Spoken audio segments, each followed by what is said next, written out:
안녕하십니까. 동국대학교 산업시스템공학과 석사과정 정재훈입니다. 자유언어 처리 바이블 챕터 17 딥러닝의 소개 시작하도록 하겠습니다. 네, 강의 서적으로는 자유언어 처리 바이블을 이용하였고요. 네, 딥러닝의 소개에선 첫 번째 딥러닝의 개요, 두 번째 딥러닝 모델의 핵심, 자동적인 계층적 자질 표상 습득, 세 번째 딥러닝 시스템 구축을 위한 고려사항 데이터와 모델 구조, 네 번째 딥러닝 모델의 뼈대 퍼셉트론, 네, 다섯 번째 비선형 결정 경계와 활성함수, 여섯 번째 딥러닝 모델의 학습에 대해서 시작하도록 하겠습니다. 첫 번째 딥러닝의 개요에서 딥러닝은 이 기계학습의 하위 분야로 뇌의 구조와 기능에 착안한 인공신경망으로 구성되어 있으며 이 딥러닝 알고리즘 또한 뇌의 작동 원리와 유사하게 뉴런들 간의 상호 연결 및 정보 전달을 바탕으로 동작한다고 합니다. 그래서 이 딥러닝은 여러 계층으로 구성이 되어 있으며 계층이 많아 깊이가 깊다는 의미로 깊다는 의미죠. 딥러닝이라고 하고, 딥러닝 모델은 임의의 데이터를 입력으로 받아 이를 점진적으로 변형하여 입력의 출력을 만든다고 합니다. 그래서 이 그림을 보시면은 인공지능이라는 집합 안에 기계학습이 있고, 그 밑에 또 하위 구조의 딥러닝, 기계학습보다는 밑에의 분야로 생각하시면 될 것 같습니다.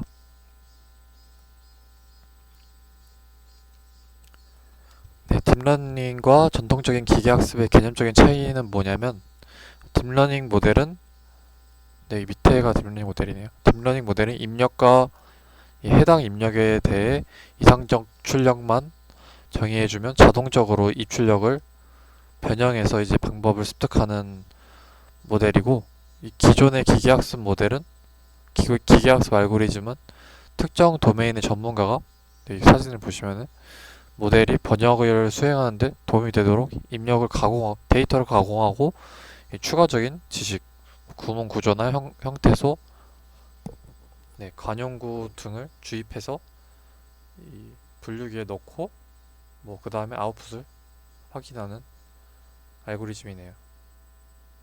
그래서 이 만들어진 입력을 목표 출력으로 변형하는데 전문가의 지식을 많이 반영한다고 합니다. 이 애초에 인풋에서 이 피처 추출을 전문가가 하기 때문에 전문가의 지식이 많이 반영된다 하고, 딥러닝의 예를 들자면은 위에서 써있듯이 이 한국어 문장과 해당 문장의 번역에 해당하는 영어 문장을 각각 입력과 출력으로 사용하는 식으로 들 수 있으며, 이를 엔드 투 엔드 러닝이라고도 한다고 합니다. 근데 이제 이 머신러닝 기계학습보다는 딥러닝을 이용한 모델이 학습에 사용할 데이터의 질이 좋고 이제 양이 많으면 인간의 실력을 넘을 수 있다고 합니다.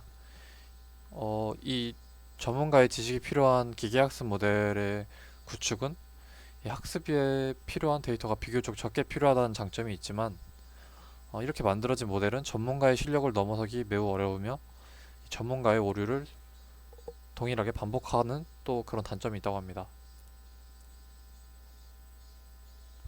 네, 두 번째 딥러닝 모델의 핵심, 자동적인 계층적 자질 표상 습득. 피처 표현 습득을 자질 표상이라고 하네요. 근데 이제 자질 표상이란 모델이 목적을 잘 수행할 수 있도록 도움을 주는 입력의 특징을 말한다고 합니다. 변수의 특징 같은 거죠. 그래서 또 예를 들자면, 첫 번째 전문가의 지식이 반영된 구문 구조, 형태소, 관용구 등 정보도 자질 표상에 해당된다고 하고, 사진 분류 모델 같은 경우 고양이의 꼬리, 비행기의 날개 등 개체를 구분하는 특징을 또 자질 표상이라고도 합니다. 이 그림은 얼굴을 인식하도록 학습된 딥러닝 모델에서 이 계층적 자질 표상이 습득된 것을 볼 수 있는데요. 입력에 가까운 층이 여기죠. 인풋 레이어가 여기 있으니까 입력에 가까운 층은 저차원의 자질 표상, 피처 레프리젠테이션을 습득하게 되는데, 사진으로 치면 다양한 각도의 직선, 곡선 등 언어의 경우 이제 단순한 문법 수준이 이에 해당된다고 합니다. 이 인풋과 가까운 차원에서. 근데 이제 이러한 자질 표상들을 입력받고 뭐 이런 분석 및 취합 분석들을 뭐 취합해서 고차원의 자질 표상인 눈, 코, 입 등을 만들어내서 이 출력에 가까울수록 고차원의 목표 출력을 만들어내는 자질 표상을 만들어주는 습득하는 모델이라고 합니다. 그래서 이 딥러닝 모델에서 입력과 목표 출력이 주어지면 자동적으로 해당 출력을 만들어내기 위해 입력에서 중요한 부분들이 여기서 파악이 되고 자질 표상으로 만들어지는 이런 계층적인 특징을 띈다고 합니다.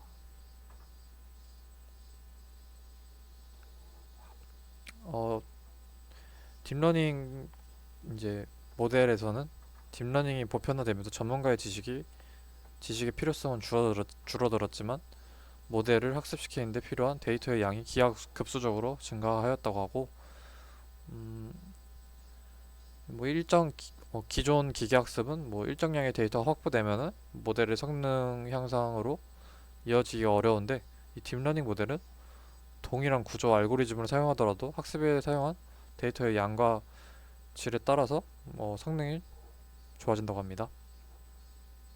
밑에는 이제 딥러닝과 기계학습의 상관관계 표를 볼 수 있고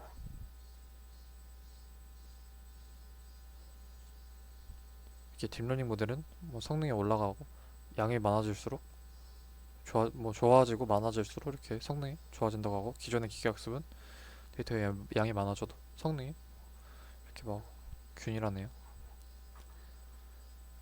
그래서 이 데이터의 용도에서 이 비지도 학습은 예를 들어 저희가 이제 자연어 처리니까 말뭉치는 비지도를 위한 말뭉치는 입력에 대한 이상적인 정답을 인간의 노동 없이 자동적으로 부착할 수 있는 것을 의미한다고 합니다.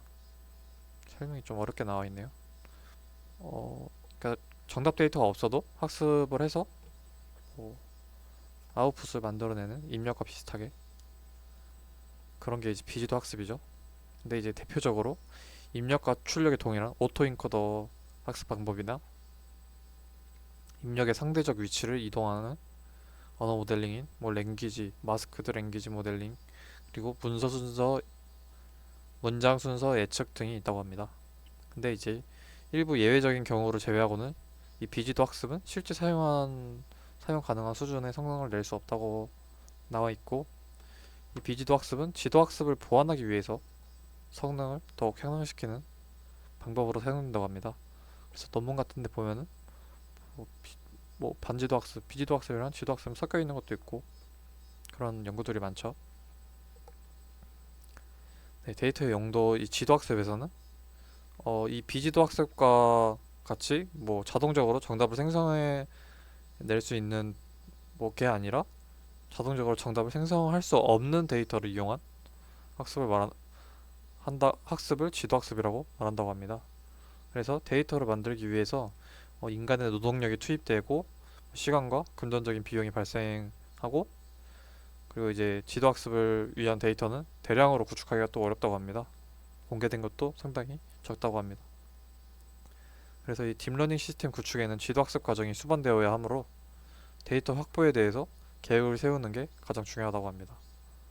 그래서 이제 데이터 확보 계획에서는 딥러닝을 이용한 시스템을 제작할 때 입력에 대해 어떤 출력을 만들 것인지 정의하는 게 중요하고 그죠? 어떤 입력을 넣었을 때 어떤 출력을 만들어내는 것인지 저희가 하는 프로젝트도 지금 이런 과정인데 이런 게 가장 중요하죠. 그래서 입출력을 학습시키기 위해 어떤 형태의 데이터가 필요한지 이를 어떻게 수집할 것인지 계획을 가장 우선적으로 수립해야 한다고 합니다. 이 데이터 확보가 가장 중요하다고 하고 그 다음에 이제 구조의 모델로서 이 데이터 확보 후에 어떤 모델을 사용할 것인지 결정을 해야 되는데 여기서 예를 들어주신 거는 입력과 출력의 특성을 파악 후 입력 혹은 출력이 단일 1대1 단일 아니면 고정 개수일 경우 풀리 커넥티드 층을 풀리 커넥티드 레이어가 아니라 층이라고 나오네요. 풀리 커넥 완전 연결층을 네트워크를 아니면은 뭐 합성식용만 CNN을, 그리고 이제 뭐 이런 게 여러 개일 경우 RNN을 사용하는 게 좋다고 합니다.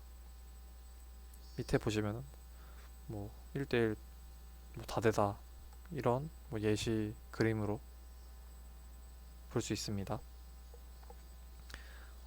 이 네 번째로 딥러닝 모델의 뼈대 퍼셉트론은 이 하나의 인공 뉴런이며, 뉴런이라는 게 네, 이 M개의 숫자 입력, 네, 인풋이죠. M개 그 뭐 픽셀도 들어갈 수 있고, 이 주어졌을 때 각각의 입력 값에 가중치를 곱한 이 웨이트를 곱해서 편향을 더하고 또 이게 플러스 편향을 하고 이 1차 출력을 만든 다음에 1차 출력 값에 이 활성화, 비선형 활성화 함수를 적용하면 퍼셉트론의 출력이 된다고 합니다.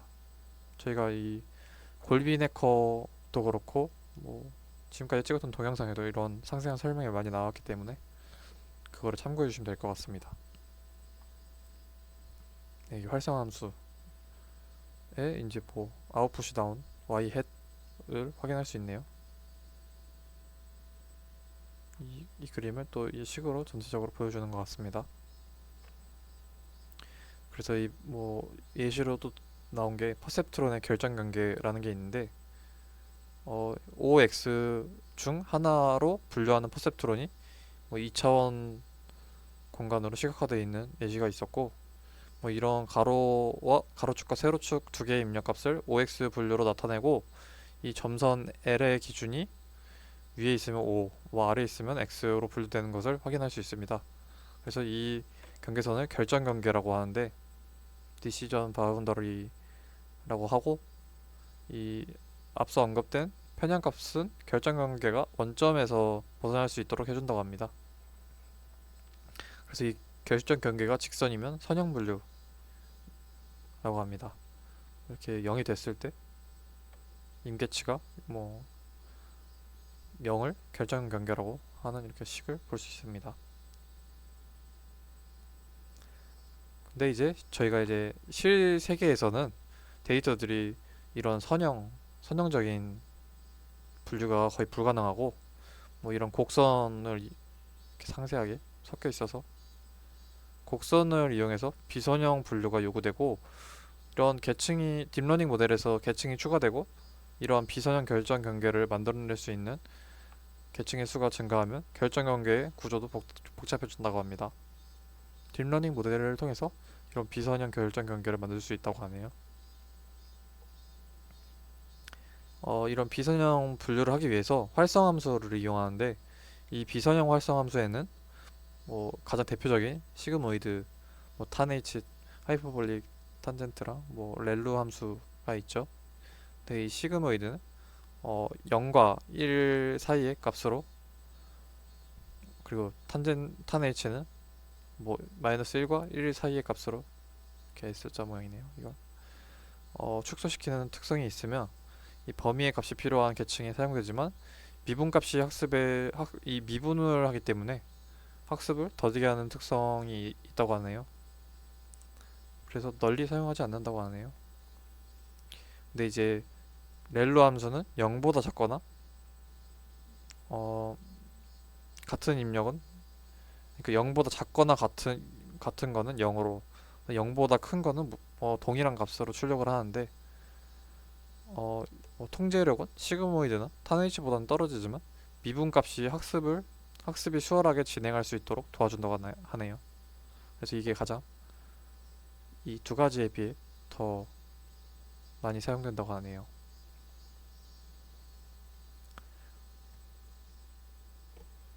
네, 여섯 번째 마지막 딥러닝 모델의 학습으로는, 어, 이 딥러닝 모델은 m개의 입력을 받아 n개의 값을 출력하는 완전 연결층인 m 곱하기 n개의 입력 가중치 값과 n개의 편향 가중치 값이 있다고 하네요. 아까 여기서 보여드린 이거랑 똑같죠? 그래서 이 딥러닝 모델은 수천만에서 수십억 개의 가중치들이 이루어져 있습니다. 그래서 이 딥러닝 모델이 사용하는 사용자가 원하는 출력을 만들어내기 위해서는 이런 파라미터의 값을 정밀하게 조절을 해야 되고, 네, 이 파라미터 최저값을 찾아가는 과정을 학습이라고, 트레이닝이라고 한다고 하네요. 여기서 이제 이 정방향 계산과 이 역방향 계산에 대해서 말씀드리면, 어, 딥러닝 모델의 이 학습은 입력과 목표 출력으로 구성된 데이터를 이용하여 이루어져 있습니다. 그래서 이 모델 입력에 대해서 모델이 예측을 하고 예측과 정답 사이의 차이를 파악해서 이를 줄여내 나가는 것을 설명하는데, 입력으로 예측을 만들어내는 과정을 이렇게 포워드, 그냥 바로 가는 정방향 계산이라고 그러고, 여기서 포워드 패스를 갔다가 다시 이 역방향 계산, 여기서 받은 값의 예측과 정답 사이의 차이를 또 줄여나가는 방향으로 이제 파라미터를 수정하는 과정을 역방향 계산이라고 합니다. 이 그림을 보시면은 입력을 받았는데, 고양이를 받았는데, 이 학습을 하고 예측은 오리로 하고 정답은 고양이고, 이거의 차이를 또 이 백워드 패스를 통해서, 네, 정답과 예측의 차이를 줄여나가네요. 여기서 이제 다음으로 손실함수 로스 펑션은 이 모델의 예측과 정답 사이의 차이를 수치화시켜주는 함수라고 합니다. 그래서 손실함수의 값은 이 파라미터에 대해서 편미분을 하면 그레디언트를 계산할 수 있는데, 이 파라미터가 나아가야 할 방향을 보여주는 지도라고도 할 수 있고, 이 그레디언트에 따라서 파라미터들을 수정하면 입력에 대해서 모델의 예측이 정답에 가까워진다고 합니다. 그래서 이 역전파 백프로파게이션이 유명한데, 이제 출력에서 입력, 네, 이걸 보시면 출력에서 입력으로 가는 이쪽 방향이죠. 이 출력에서 입력이 계산이 역방향으로 진행되기 때문에 이를 역전파라고 하고 백프로파게이션이라고 하고, 여러 계층이 있는 딥러닝 모델에서 손실함수에 대해서 입력 계층의 그레디언트는 편미분을 통해서 계산을 하고, 근데 이제 이렇게 이런 정방향 계산은 이 편미분 특성상 정미분으로 갔다가 다시 돌아가는 이 백프로파게이션은 한 번에 끝나는 게 아니기 때문에 계속 반복해서 최적의 값을 찾아내는 거기 때문에 한 번에 계산을 할 수 없고, 이런 출력층의 그레디언트를 계산하고 다시 이전 층의 그레디언트를 계산해서 뭐 한 층씩, 네, 한 층씩 이렇게 뒤로 돌아가는 이 연쇄 법칙 체인 룰을 이용해서 편미분을 하고, 뭐 그런 입력처까지 순차적으로 계속 그레디언트를 계산하는 게 백프로파게이션이라고 합니다. 그래서 이 딥러닝의 미분은 이 계속 말씀드렸듯이 이 모델의 학습에서 미분값이 영향을 크게 이제 미치고, 손실함수로부터의 편미분 값을 계산할 수 있는 가중치들만 이 편미분이 될 수 있는 값만 역전파 알고리즘을 사용할 수 있기 때문에 계산 과정은 최대한 미분이 가능해야 된다고 하네요. 그래서 이 미분이 불가능한 계산 과정은 또 강화학습 같은 알고리즘을 이용해서 찾거나 아니면 사람이 값을 내도록 해야 된다고 합니다. 네, 감사합니다.